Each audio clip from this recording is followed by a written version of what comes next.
Ceci est un livre audio autogénéré par Google. Première partie, la procédure de création des entreprises. Chapitre 1. Les différentes formes juridiques. Section 1. Le choix de la forme juridique.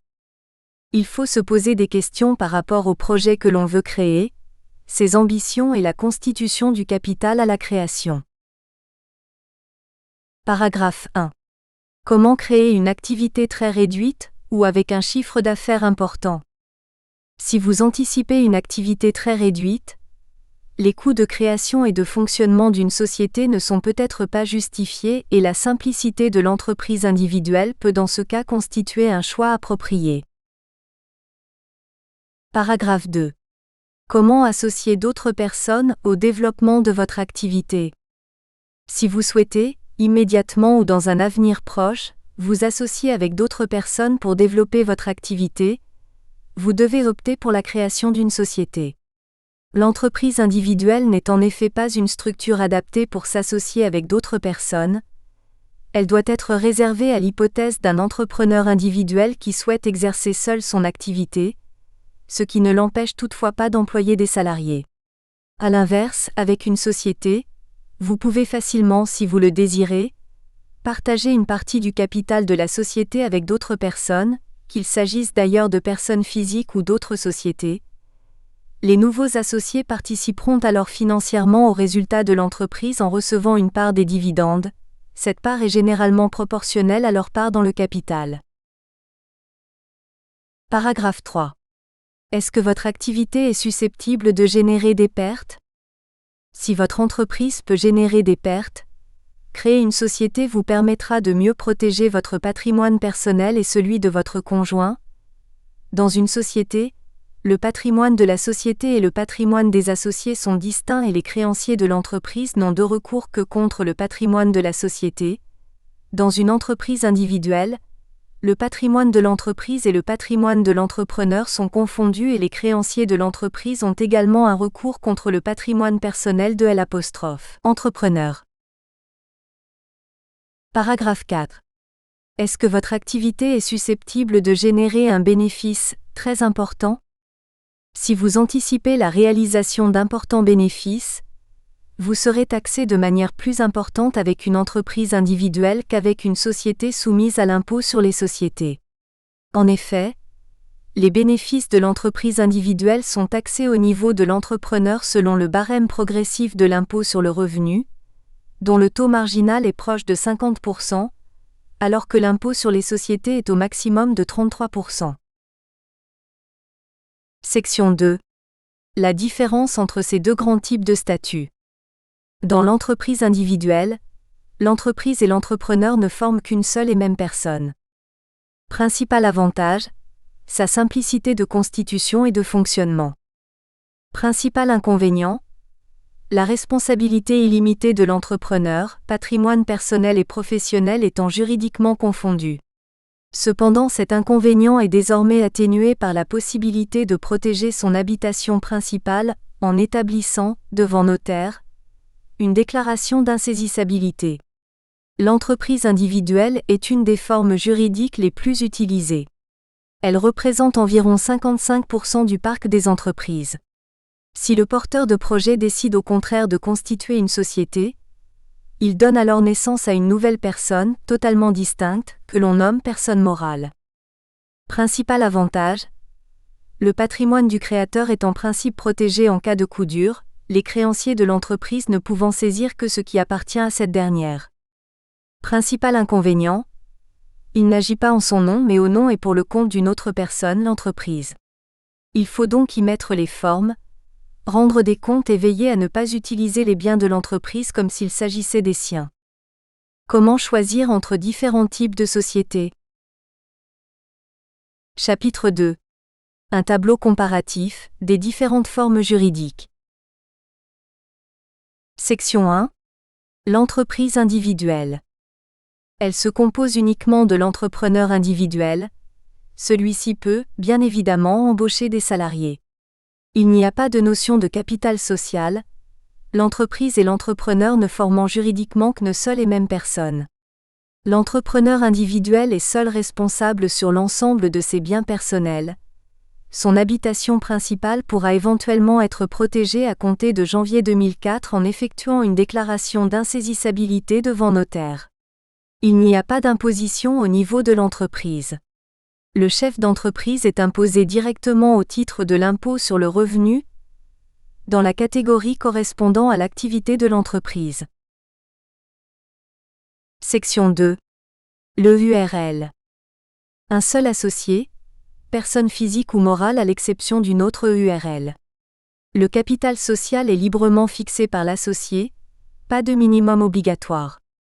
L'EURL est dirigé par un gérant, obligatoirement personne physique, qui peut être soit l'associé unique, soit un tiers.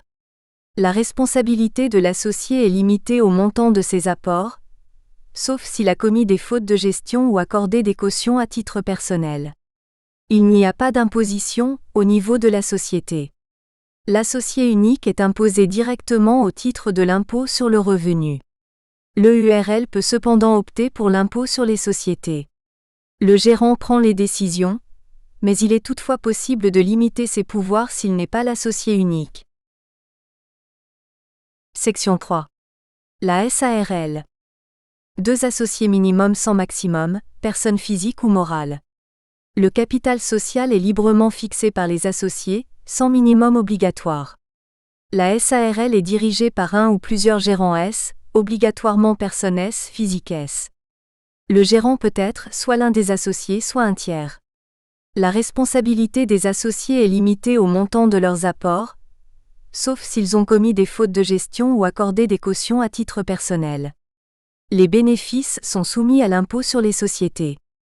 Il est toutefois possible d'opter pour l'impôt sur le revenu, dans le cas de la SARL de famille. Les décisions de gestion courante sont prises par le gérant. Les décisions dépassant les pouvoirs du gérant sont prises en assemblée générale ordinaire, par exemple, l'approbation des comptes annuels. Les décisions modifiant les statuts sont prises en assemblée générale extraordinaire, par exemple, le changement de siège social, la modification de l'activité. Section 4. La SA forme classique. 7 associés minimum, pas de maximum, personne physique ou morale. Le capital minimal est de 37 000 €. La SA est dirigée par un conseil d'administration, comprenant 3 à 18 membres, obligatoirement actionnaires. Le président est désigné par le conseil d'administration parmi ses membres. Un directeur général peut également être nommé pour représenter la société et assurer sa gestion courante. La responsabilité des associés est limitée au montant de leurs apports. Les bénéfices sont soumis à l'impôt sur les sociétés. Les décisions de gestion courante sont prises par le directeur général ou, s'il n'en existe pas, par le président. Assemblées générales ordinaires et extraordinaires, même règle que dans les SARL. Section 5. La SAS-SASU. Un associé minimum, pas de maximum, personne physique ou morale. Le capital minimal est, comme pour les sociétés anonymes, de 37 000 € minimum. Les associés déterminent librement dans les statuts les règles d'organisation de la société. Ils ont seulement l'obligation de nommer un président, personne physique ou morale, associé ou non. La responsabilité des associés est limitée au montant de leurs apports. Les bénéfices sont soumis à l'impôt sur les sociétés. Les associés déterminent librement dans les statuts les modalités d'adoption des décisions. Certaines décisions doivent cependant être obligatoirement prises collectivement. Approbation des comptes, modification du capital. La SASU n'est qu'une modalité de la SAS. Section 6. La SNC. 2 associés minimum, pas de maximum. Il n'y a pas de montant minimum de capital social obligatoire. La SNC est dirigée par un ou plusieurs gérants S, personnes physiques ou morales. Il peut s'agir soit de l'un des associés soit d'un tiers. Les associés sont responsables indéfiniment sur l'ensemble de leurs biens personnels, et solidairement. Il n'y a pas d'imposition au niveau de la société. Chaque associé est personnellement imposé sur sa part de bénéfice au titre de l'impôt sur le revenu, dans la catégorie des bénéfices industriels et commerciaux. La société peut toutefois opter pour l'impôt sur les sociétés. La prise de décision fonctionne comme pour les SAS-SASU. Deuxième partie. Le régime fiscal des sociétés. Chapitre 1. La formalité d'enregistrement. Section 1. Enregistrement, formalité et effet. Pour la compréhension de ce chapitre, nous conseillons nos ouvrages. Le notariat congolais de 1960 à nos jours, édition Aymar. La légalisation et l'authentification des actes, édition Aymar, le notaire et le service public L'Harmattan. Paragraphe 1. Définition de la formalité. L'enregistrement est la formalité accomplie par un fonctionnaire de la Direction générale des impôts, selon des modalités variables, mais comportant nécessairement, d'une part, une analyse d'actes dont il est conservé trace ou non, constatant des faits juridiques ou des déclarations souscrites par les assujettis à défaut d'actes et d'autre part, d'après les résultats de cette analyse, la perception d'un impôt appelé droit d'enregistrement. 1. Autrement dit, l'enregistrement est une formalité qui consiste à transcrire sur un registre public, littéralement ou par extrait, les actes civils, les actes sous seing privé, judiciaire ou extrajudiciaire et les déclarations de mutation, moyennant un droit perçu au profit du Trésor public. Paragraphe 2. Caractère de l'enregistrement, unité et indivisibilité de la formalité. La formalité de l'enregistrement est une. En d'autres termes, elle ne peut pas être accomplie deux fois pour un même acte. Elle est indivisible et par conséquent, un acte ne peut pas être enregistré partiellement. Paragraphe 3. But et effet de la formalité. L'enregistrement a essentiellement un but fiscal. Accessoirement, il produit des effets juridiques et civils. 1. But fiscal. L'enregistrement entraîne le paiement d'une contribution. À défaut de ce paiement, la formalité peut être refusée. Aussi l'analyse des actes, la transcription des mutations et le dépôt des déclarations diverses ne sont assurés que contre paiement des droits y afférents. La corrélation entre la formalité et l'impôt connaît des exceptions. Dans certains cas, l'enregistrement s'effectue gratis et par conséquent, les actes sont taxés sans leur présentation matérielle à la recette. Dans le premier cas, les actes dont l'impôt devrait être à la charge de l'État ou les collectivités publiques sont enregistrés sans perception d'aucun impôt. On dit qu'ils sont enregistrés gratis. Dans le second cas, il s'agit des actes authentiques et les exploits d'huissier soumis à un droit fixe payé du reste sur État. 2. Effets d'ordre juridique et civil. En général, l'enregistrement ne produit aucune influence sur la validité des actes. Toutefois, dans certains cas expressément prévus par la loi, les actes peuvent être frappés de nullité à défaut de leur enregistrement. L'enregistrement donne date certaine aux actes sous seing privé à l'égard des tiers, et peut constituer entre les parties un commencement de preuve par écrit ou tout au moins une présomption d'existence d'un titre. Autrement dit, l'enregistrement confère à l'acte une date dite certaine en cas de litige et devient contraignant à l'égard des tiers. Exemple, le locataire bénéficie à partir de cette date fixe d'une protection légale contre l'expulsion par le nouveau propriétaire lors de la vente de l'immeuble. Il permet d'assurer également une surveillance sur la forme et le contenu des actes. Il constitue une mesure préventive contre les faux en écriture publique ou privée, post-date, surcharge, addition, suppression d'actes. La formalité peut contribuer à la publicité des actes, grâce à la délivrance des extraits de cet enregistrement. 2. 3. Force probante de l'enregistrement. Cette question est traitée dans notre ouvrage, La légalisation et l'authentification des actes. Dans les rapports des redevables avec l'administration, les énonciations de la formalité font foi jusqu'à preuve du contraire. Dans les rapports des parties, l'enregistrement n'est évoqué qu'à titre présomptif au moins de l'existence de l'acte. Section 2. Le champ d'application de l'enregistrement. Sous réserve des dispositions particulières, la formalité de l'enregistrement peut être donnée à tout écrit quelle qu'en soit la nature et la forme, pourvu qu'il soit rédigé en langue française ou accompagné d'une traduction sur papier timbré. Paragraphe 1. Actes et mutations soumis à la formalité. Des faits ou des opérations juridiques doivent donner lieu à l'enregistrement, qu'ils soient ou non constatés par un écrit rédigé pour en faire la preuve. Mutation soumise obligatoirement à la formalité.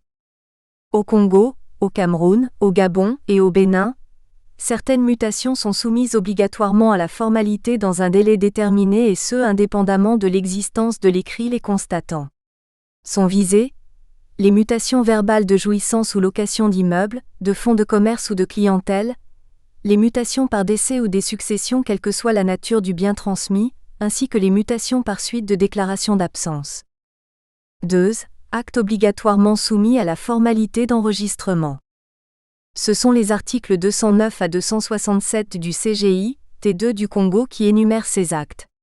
L'obligation d'enregistrer un acte résulte de divers motifs à savoir, la qualité de son rédacteur, la nature des conventions que l'acte constate, la profession à laquelle l'acte se rattache, puis éventuellement l'usage qui en est fait. Il faut noter par ailleurs que les actes exempts de l'enregistrement peuvent volontairement être présentés à la formalité. 3. Actes soumis à l'enregistrement en raison de la qualité de la personne qui les rédige. Les actes notariés, les exploits d'huissier et tous autres actes extrajudiciaires. Les procès-verbaux d'adjudication par enchère publique des biens meubles, art. 168 CGI T2. Actes assujettis en raison de leur contenu. L'obligation d'enregistrer des tels actes est justifiée par la taxation à effectuer, elle peut être aussi justifiée par l'intérêt des informations à recueillir. Il s'agit des actes visés à l'article 54, CGI T2 du Congo. Actes assujettis en raison de la profession, ou de l'activité auquel il se rattache. Il s'agit dans ce cas de l'usage par acte de justice, ou devant une autorité constituée. L'assujettissement à l'enregistrement est justifié par la rédaction d'actes en conséquence et diverses autres obligations des notaires, huissiers, greffiers secrétaires, juges, arbitres administrateurs et autres officiers ou fonctionnaires publics ou assujettis divers. 4. Actes présentés volontairement à l'enregistrement. Des actes qui ne relèvent pas de l'enregistrement volontaire peuvent être présentés volontairement à l'enregistrement par les parties. Le receveur des impôts est tenu de s'exécuter dans ce cas. Remarque. Pour divers motifs, la formalité peut être refusée par le receveur. Les causes du refus sont les suivantes. Les actes doivent être enregistrés dans un autre bureau. Les actes présentés après l'heure de fermeture du bureau. Le dépôt des actes ou des déclarations n'est pas accompagné des droits simples exigibles. Les actes ne sont pas revêtus de la mention d'affirmation de la sincérité prévue par la loi. Le double prévu par le CGI pour le dépôt des actes sous seing privé n'est pas prévu. Les bases ou les valeurs sur lesquelles doivent être liquidés les droits progressifs ou proportionnels auxquels les actes sont assujettis ne sont pas déterminés. Les actes exempts d'enregistrement, à moins que les parties ne les requièrent expressément. 1 confère. HD Amboulou, la légalisation et l'authentification des actes, les éditions Aymar 2007.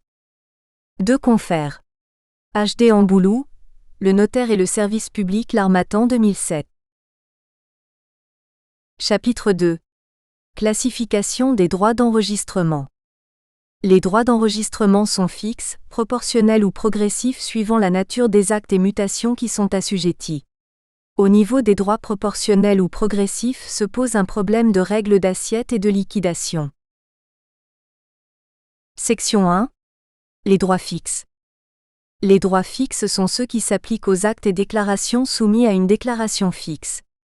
Ce sont les droits dont la quotité est invariable quel que soit l'intérêt pécuniaire en jeu, et qui s'appliquent à tous les actes placés dans une catégorie.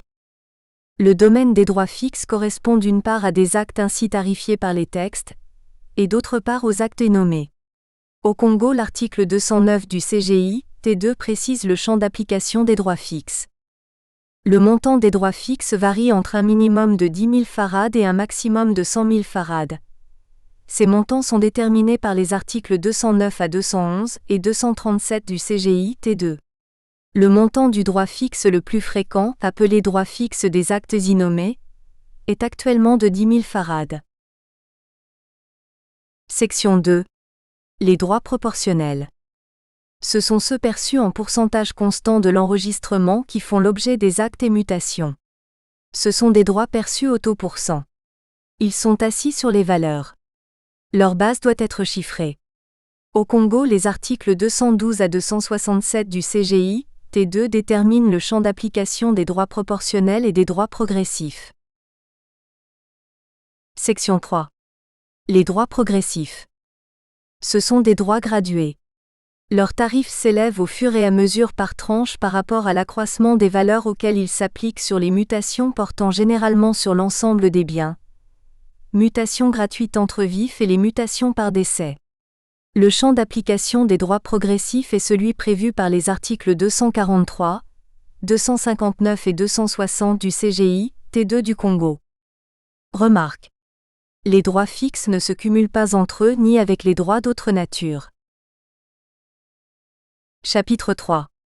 Les règles de perception des droits d'enregistrement. Section 1. Caractère des lois relatives aux droits d'enregistrement. Les droits d'enregistrement sont d'ordre public. Aucune autorité publique ne peut en accorder remise, modération ou en suspendre le recouvrement. Les droits des actes de mutation par décès sont payés avant l'exécution de la formalité, au taux et quotité réglés par le Code des impôts. Nul ne peut en atténuer ni différer le paiement sous le prétexte de contestation sur la quotité ni pour quelque motif autre que ce soit, sauf à se pourvoir en restitution s'il y a lieu. À défaut de paiement préalable, la formalité est refusée. En cas de changement de législation, le régime fiscal applicable est celui en vigueur lors du fait générateur de l'impôt, soit à la date de l'acte ou de la mutation ou le cas échéant la date de présentation volontaire de l'acte à l'enregistrement. Paragraphe 1. Conditions générales d'exigibilité des droits. En dehors des mutations imposables par elles-mêmes indépendamment d'un écrit qui les constate, les faits juridiques ne sont taxables que par leur constatation dans un écrit. Pour que le droit puisse être perçu sur un acte, il faut que cet acte puisse satisfaire à certaines conditions. Par ailleurs, il existe des limites à l'exigibilité des droits. 3. Paragraphe 2. Les titres taxables. Le droit n'est dû sur une opération constatée par un acte que si cet acte en forme le titre complet. En d'autres termes, il faut que cet acte soit susceptible d'en faire la preuve. L'opération taxable doit produire un effet certain et actuel. 1. Actes imparfaits. L'acte imparfait est celui qui n'est pas encore formé, soit que toutes les parties à cet acte n'ont pas encore exprimé leur consentement ou soit qu'il manque à cet acte certaines formalités exigées par la loi pour sa perfection. 2. Acte nul. Il est celui qui révèle toutes formes extérieures de nature à constituer la convention, ce en dépit de vices et causes de nullité qui l'affectent, donation sous seing privé portant sur un immeuble. Cependant, au regard de la jurisprudence, l'administration fiscale n'a pas le rôle de juge de la validité des actes. Par conséquent, l'opération supporte l'impôt dans les conditions de droit commun comme si elle était valable. Le droit n'est donc dû sur un acte entaché de nullité. 4. 3. Convention verbale constatée ultérieurement par écrit.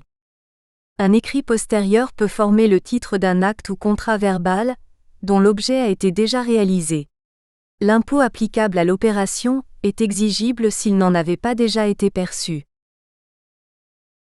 Paragraphe 3. Les limites d'exigibilité des droits. Les limites empêchent la perception du droit proportionnel ou progressif. La présentation de l'acte à la formalité donne ouverture aux droits fixes des actes innommés. Ces limites s'appliquent aux faits juridiques dérivant directement de la loi et à la règle non bis in idem. Paragraphe 4. Faits juridiques dérivant directement de la loi. Lorsqu'un acte est rédigé uniquement pour constater un tel fait, les droits proportionnels ou progressifs ne s'appliquent pas à cet acte. Exemple. Acte de dévaluation légale des bilans des sociétés intervenu après la dévaluation du franc CFA en 1994. Acte d'acquisition par accession ou par prescription. Par exception à cette règle, les mutations par décès sont soumises au droit d'enregistrement même par dévolution légale des biens héréditaires. Une même opération juridique ne peut supporter 2 fois le droit proportionnel ou progressif prévu d'après sa nature et le taux, quel que soit le nombre d'actes qui la constatent. Cette règle bénéficie à 2 catégories qui par conséquent, supportent les droits fixes. Il s'agit des actes d'exécution et de complément et des actes refaits pour cause de nullité ou autre motif. Paragraphe 5. Les actes d'exécution.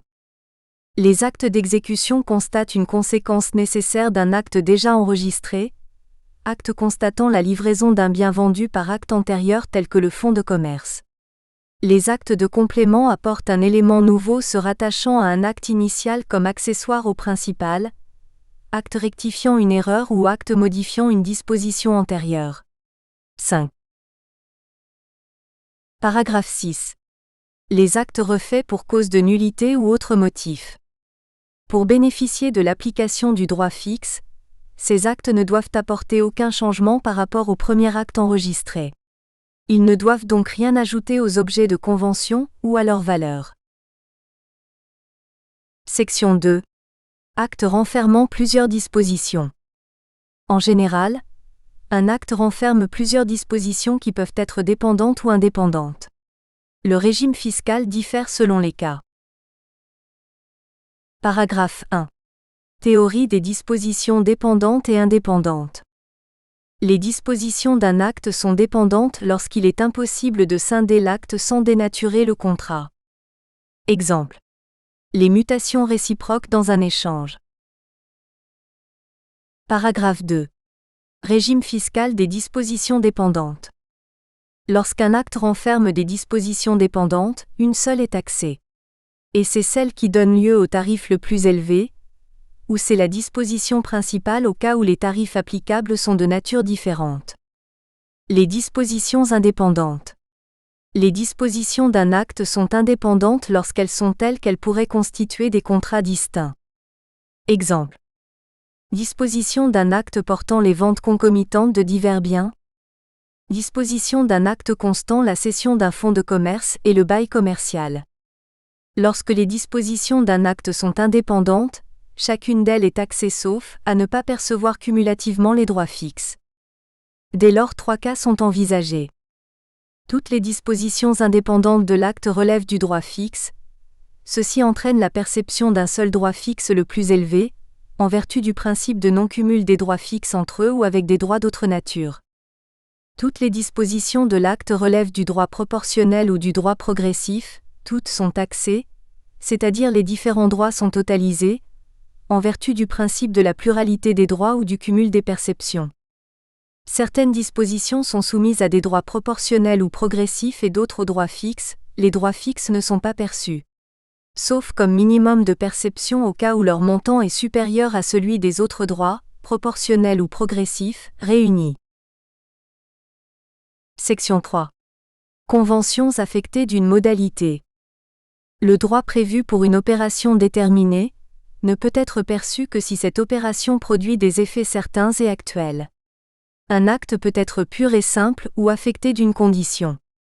Un contrat est conditionnel lorsqu'on fait dépendre l'exécution d'un événement futur et incertain, soit en le suspendant jusqu'à ce que l'événement arrive, soit en le résignant selon que l'événement arrivera ou n'arrivera pas. Dans le premier cas, la condition est suspensive et dans le second, elle est résolutoire. 6. Paragraphe 1. La condition suspensive. 1. Définition et régime fiscal. La condition suspensive est celle qui fait dépendre l'exécution du contrat d'un événement futur et incertain. Et c'est à l'accomplissement de cette condition que l'obligation sera exécutée. La condition suspensive donne ouverture au droit fixe des actes innommés, qui est de 10 000 francs CFA. Remarque. Des dérogations exceptionnelles limitent la portée de ce principe, à savoir. Les droits sur les contrats de mariage sont perçus en dépit du fait que les conventions sont subordonnées à la célébration du mariage. En cas de non-célébration du mariage, les droits perçus sont restituables. En France, par exemple, Les droits de cession d'office ministériel sont immédiatement perçus malgré la condition suspensive de l'agrément du cessionnaire par le gouvernement. En cas de non-agrément, ces droits sont restitués. 2.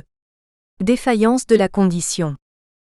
Si la condition ne se réalise pas, l'exigibilité du droit est définitivement écartée. 3. Réalisation de la condition. En cas de réalisation de la condition, deux situations peuvent être envisagées. Soit un nouvel acte est établi pour constater l'événement de la condition. Cet acte réuni à l'acte conditionnel supporte le droit prévu d'après la nature de l'opération. Soit, il n'est pas dressé d'acte pour constater l'événement, les parties peuvent présenter l'acte conditionnel avec la mention indiquant la date de l'événement de la condition. La formalité est alors exécutée, l'acte est imposé aux droits prévus d'après la nature de l'opération. Ces droits deviennent donc exigibles. 4. La condition résolutoire. La condition résolutoire est celle qui, lorsqu'elle s'accomplit, opère la révocation de l'opération et remet les choses au même état que si l'obligation n'avait pas existé. La condition résolution ne suspend pas l'exécution à l'obligation, le contrat est pur et simple. C'est seulement la révocation de ce contrat qui est conditionnelle. Contrairement à la condition suspensive, la condition résolutoire subordonne la révocation du contrat à un événement futur et incertain. Paragraphe 2. Régime fiscal de l'acte de la condition résolutoire. Le contrat affecté de la condition résolutoire est taxé au droit proportionnel ou progressif. En cas de résiliation de la condition, les droits perçus ne sont pas restituables. 3 confrères. HD Amboulou, Pratique et déontologie notariale en droit positif, Congo-Brazzaville, L'Harmattan 2012. 4 confrères. HD Amboulou, Pratique et déontologie notariale précitée. 5 confrères. HD Amboulou, Pratique et déontologie notariale précitée. 6 confrères. HD Amboulou, Pratique et déontologie notariale en droit positif. Précité. Chapitre 4. Les actes des sociétés. Section 1. Les généralités. Paragraphe 1. Définition. La société est instituée par deux ou plusieurs personnes qui conviennent par un contrat d'affecter à une entreprise commune des biens ou leur industrie, en vue de partager le bénéfice ou de profiter de l'économie qui pourra en résulter. Elle peut être instituée, dans le cas prévu par la loi par l'acte de volonté d'une seule personne. Les associés s'engagent à contribuer à la perte, article 1831 CCIV. Au terme de l'article 4 de l'acte uniforme OHADA, la société commerciale est créée par deux ou plusieurs personnes qui conviennent, par un contrat, d'affecter une activité des biens en numéraire ou en nature, dans le but de partager de bénéfices ou de profiter de l'économie qui pourra en résulter. Les associés s'engagent à contribuer aux pertes dans les conditions prévues par le présent acte uniforme.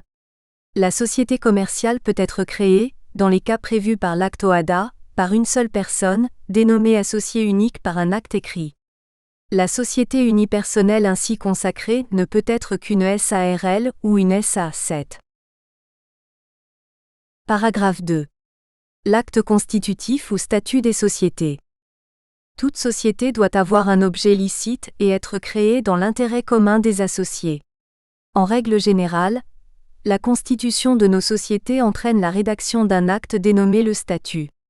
Cet acte doit être présenté sous forme authentique, notariée. Les statuts doivent être signés et doivent faire par ailleurs l'objet de publicité, par l'insertion de l'avis de constitution ou d'annonce légale dans le journal officiel ou approprié, par le dépôt au greffe du tribunal de commerce et du crédit mobilier, par l'immatriculation de la société au registre de commerce et du crédit mobilier. Les sociétés régulièrement constituées ont une personnalité juridique appelée personne morale. Cette personnalité juridique est acquise avec l'inscription de la société au RCCM. Les attributs de cette personnalité sont le nom ou la dénomination sociale, le domicile ou le siège social et la nationalité, le patrimoine, l'existence juridique soit sa capacité et sa responsabilité. La personnalité morale a une durée. L'associe. Toute personne physique ou morale peut être associée dans une société commerciale si elle ne fait l'objet d'aucune interdiction, incapacité ou incompatibilité prévue par la loi. Les associés ont droit à l'information soit par la communication des documents sociaux, soit par la possibilité de poser les questions écrites aux dirigeants, ou par la demande d'expertise de gestion. Les associés participent à la vie de la société par leur assistance aux assemblées, par leur droit de vote. Les opérations juridiques effectuées par les sociétés dans les mêmes conditions que les personnes physiques, vente, bail, etc., sont soumises aux mêmes droits que celles-ci et dans les mêmes conditions. L'évaluation des rapports peut être supérieure au capital du fait de l'existence des apports en industrie. L'apport de ce patrimoine constitue la base des droits d'enregistrement. La distinction entre apport pur et simple et apport à titre onéreux est essentielle pour la détermination du droit des apports en société. Paragraphe 3. Apport pur et simple. Les apports sont dits purs et simples lorsque l'apporteur reçoit en contrepartie de son apport les droits sociaux soumis aux aléas de l'entreprise.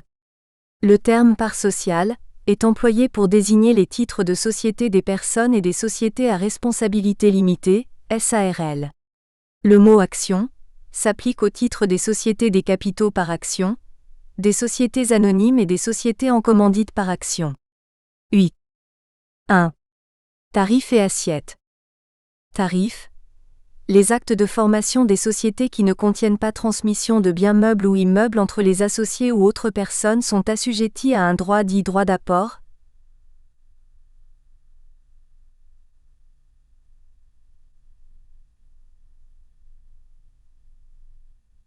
Réglé au taux de 3%, article 259. CGI. T2. Toutefois, pour les sociétés admises au bénéfice des dispositions du Code des investissements, le tarif sera calculé comme suit. Remarque. Les apports purs et simples faits à une société lors de sa constitution ont un caractère translatif, par conséquent, ils devraient être assujettis au droit proportionnel de mutation. Pour encourager le développement des sociétés, la loi par mesure exceptionnelle a prévu l'exonération de ce droit pour les apports et leur assujettissement à un droit au tarif très inférieur. Ce principe est justifié par la théorie de la mutation conditionnelle des apports. En application de cette théorie, l'apport pur et simple d'un bien qui, en fin de compte, revient à son apporteur n'est pas assujetti au droit proportionnel de mutation. Lors de la liquidation de la société, le droit proportionnel de mutation redevient exigible que si ce bien est attribué à un associé autre que l'apporteur. 2. Assiette du droit d'apport.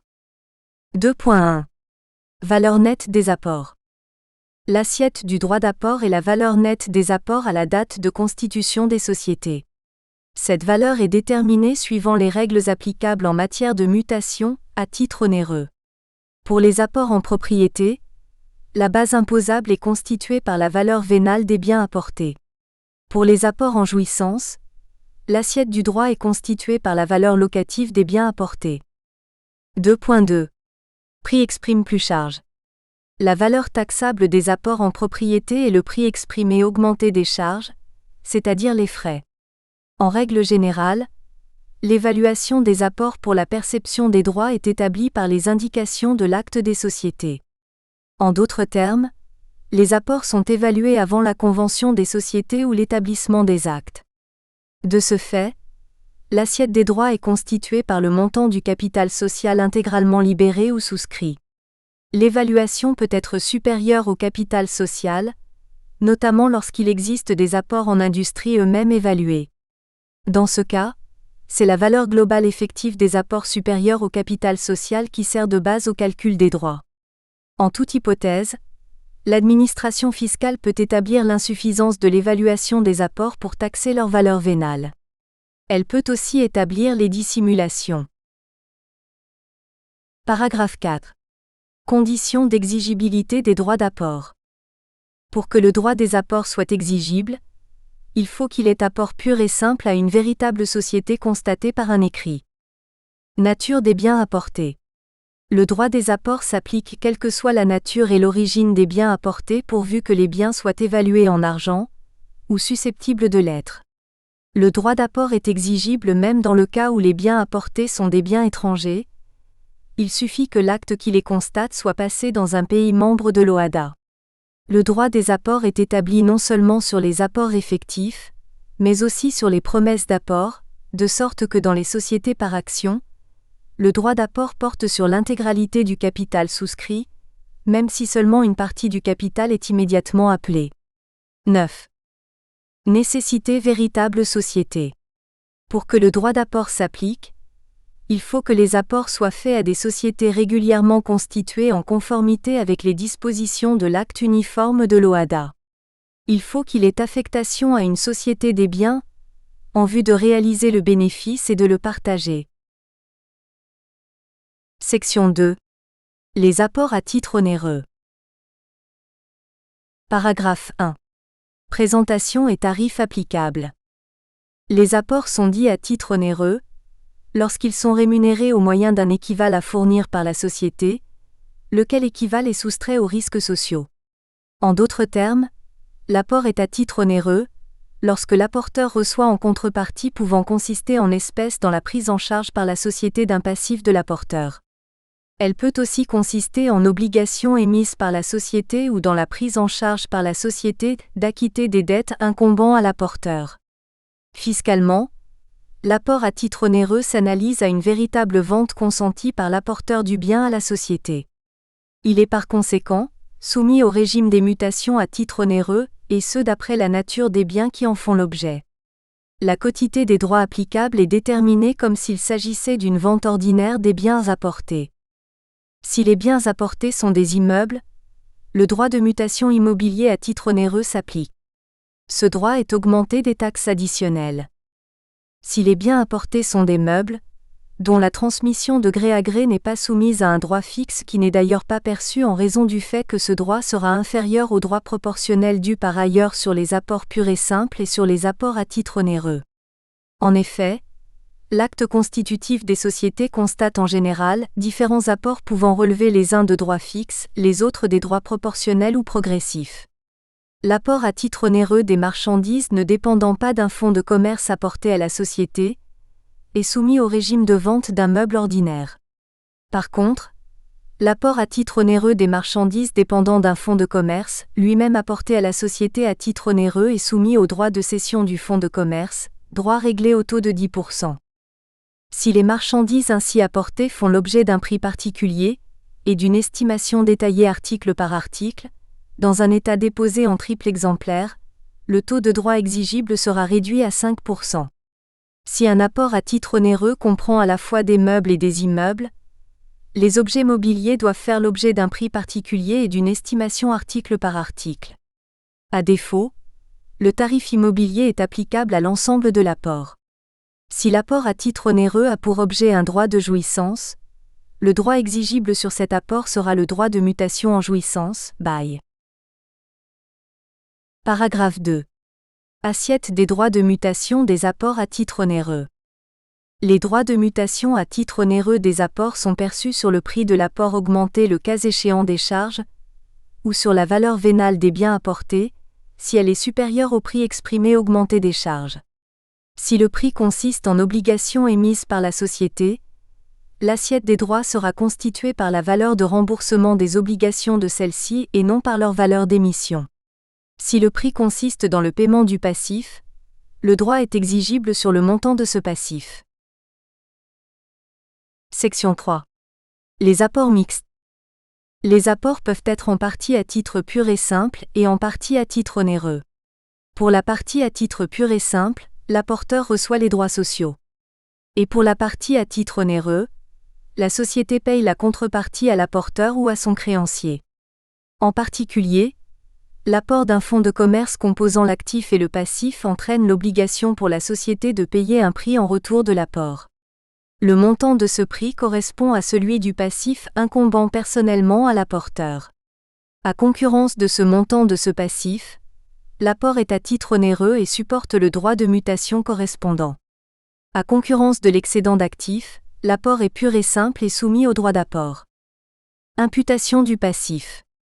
La loi accorde à la société bénéficiaire d'un apport pur et simple grevé d'un passif que la société prend à sa charge d'imputer sur le passif de façon avantageuse pour elle.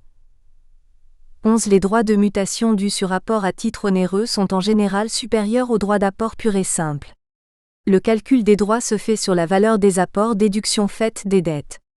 Pour bénéficier de cet avantage, la société, sous sa demande, impute en priorité le passif sur les apports non passibles des droits d'enregistrement ou sur les apports faiblement taxés. À cet effet, les parties à l'acte déclarent quels sont parmi les biens apportés ceux qui constituent un apport et simple, et ceux qui par contre seront considérés comme vendus parce que faisant l'objet d'un apport à titre onéreux. Si de ce fait, la totalité du passif est imputée, seul le droit d'apport pur et simple du fonds de commerce et le droit de cession des marchandises neuves seront exigibles. Si le montant ou la valeur des marchandises est inférieur à celui du passif, de manière qu'il ne suffit pas à éponger la totalité de ce passif, le reliquat est imputé sur le fonds du commerce. Dans ce cas, le fonds de commerce se décompose en fait en deux apports différents. Un apport à titre onéreux à hauteur du passif imputé, apport à titre pur et simple sur l'excédent de valeur du fonds de commerce. 7. Confère. HD en Boulou, le droit des affaires dans l'espace OHODA l'Harmattan 2013. 8. Confère. HD en Boulou, le droit des affaires dans l'espace OHODA précité. 9. Confère. HD en Boulou, le droit des affaires dans l'espace OHODA précité. Chapitre 5. Acte passe au cours de l'existence de la société. Au cours de son existence, une société peut être amenée à passer divers actes. Ceux-ci se répartissent en deux catégories, à savoir les actes qui modifient les statuts de la société ou son activité, et ceux qui, sans toucher les statuts, constatent les cessions des droits sociaux ou d'obligations. Section 1. Modification du pacte social, statut. Les plus importants sont du capital, l'augmentation, la réduction ou l'amortissement du capital, le changement de type juridique de la société, la prorogation des sociétés, les fusions des sociétés. Toutes ces opérations propres à l'être moral sont soumises à l'enregistrement et au droit de timbre de dimension. Paragraphe 1. Augmentation de capital. L'augmentation de capital peut être réalisée soit au moyen d'apports nouveaux, soit par incorporation de réserves, de bénéfices ou de provisions. 1. Augmentation de capital au moyen des nouveaux apports. Cette opération entraîne en général l'exigibilité d'un même droit que les apports étudiés lors de la formation des sociétés. Lorsque le capital d'une société existante est augmenté au moyen d'apports nouveaux effectués à titre pur et simple, soit par les associés ou soit par des personnes jusque-là étrangères à la société, les droits d'apport prévus par les articles 259 et 260 du CGI sont dus sur les montants de l'augmentation. Une augmentation de capital peut être aussi réalisée au moyen d'apports à titre onéreux. Dans ce cas, le droit de mutation à titre onéreux s'applique. Conditions d'exigibilité. Le droit d'apport est un droit d'acte. En général, ce droit est dû sur l'acte qui constate l'augmentation de ce capital. Cependant, dans les sociétés anonymes SA et les sociétés en commandite par action SCA, ce droit est dû sur la déclaration notariée de souscription et de versement, lorsque l'augmentation est faite en numéraire, sur le procès-verbal de la deuxième assemblée de vérification des apports, lorsque l'augmentation comporte les apports en nature. Le droit de mutation à titre onéreux, en raison de la nature des biens apportés à titre onéreux, s'applique. Assiette des droits. L'assiette des droits correspond à la valeur réelle des apports nouveaux. Les frais de l'augmentation de capital ne sont pas déduits. La base de calcul des droits inclut la valeur nominale des titres, et aussi éventuellement le montant des primes d'émission exigées de nouveaux associés. Le droit de mutation à titre onéreux est dû sur le prix augmenté des charges, ou sur la valeur vénale des biens si elle est supérieure. Remarque. Sont des apports en numéraire, pour la perception de droits. Les apports libérés en espèces. Les apports libérés par compensation avec des créances liquides et exigibles sur la société, tels que les comptes courants d'associés, La conversion d'obligations en actions dans les sociétés anonymes ou dans les sociétés en commandite par action. 2. Capitalisation des avances en compte courant des associés dirigeants. L'incorporation au capital d'une société passible de l'impôt sur les sociétés sur tout ou partie de ses résultats du montant des comptes courants ouverts au nom des associés ou actionnaires, personnes physiques, qui possèdent en droit ou en fait la direction de l'entreprise ne donne lieu qu'à la perception d'un droit réglé au taux de 3%. 3. Augmentation de capital par incorporation de réserves, de bénéfices ou de provisions. Cette opération diffère de la précédente du fait que l'augmentation a lieu en circuit fermé, sans l'intervention des nouveaux apporteurs extérieurs. Les réserves, les bénéfices ou les provisions générées par la société financent donc l'action. Toute société peut procéder à une augmentation de capital par incorporation de réserves de bénéfices ou de provisions. Les réserves constituées par les primes d'émission peuvent être incorporées au capital.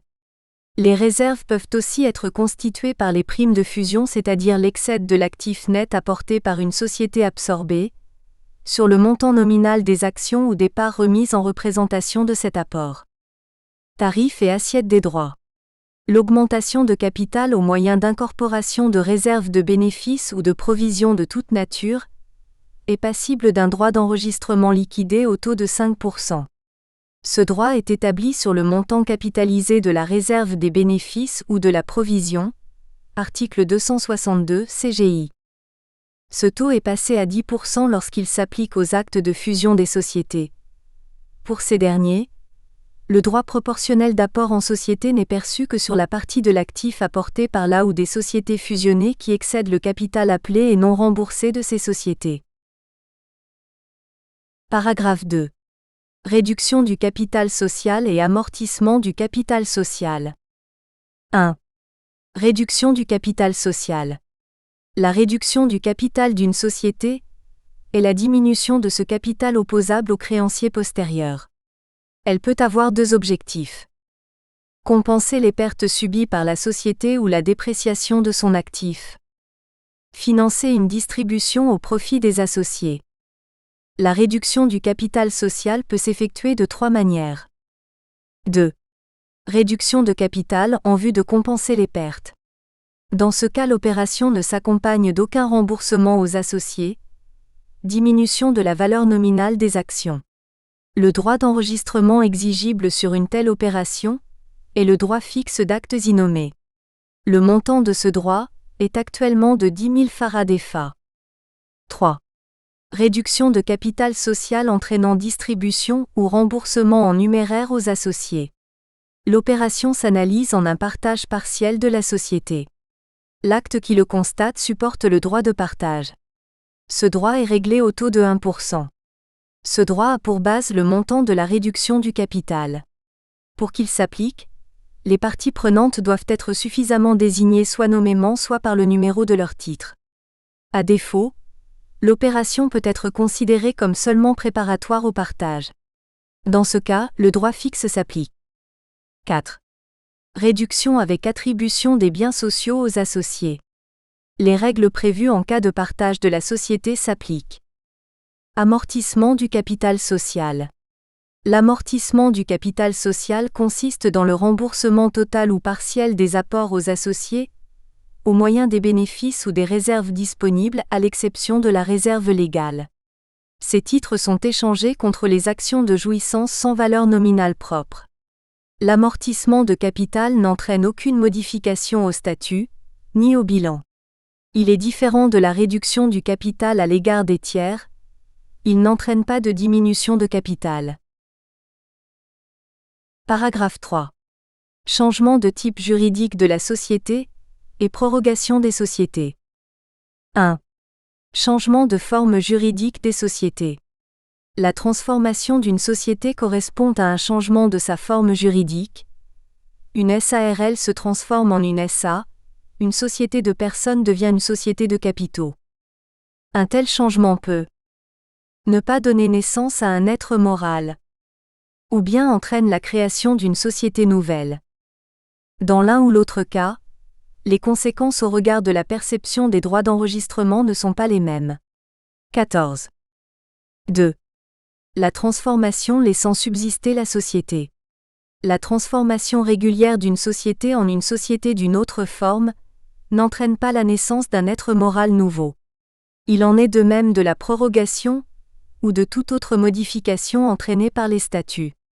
La transformation est donc régulière si le changement est prévu soit par les statuts ou autorisé par la loi. Dans cette circonstance, Nous espérons que vous avez apprécié cet aperçu. Pour continuer à écouter ce livre audio sur Google Play Livres, utilisez le lien dans la description de la vidéo.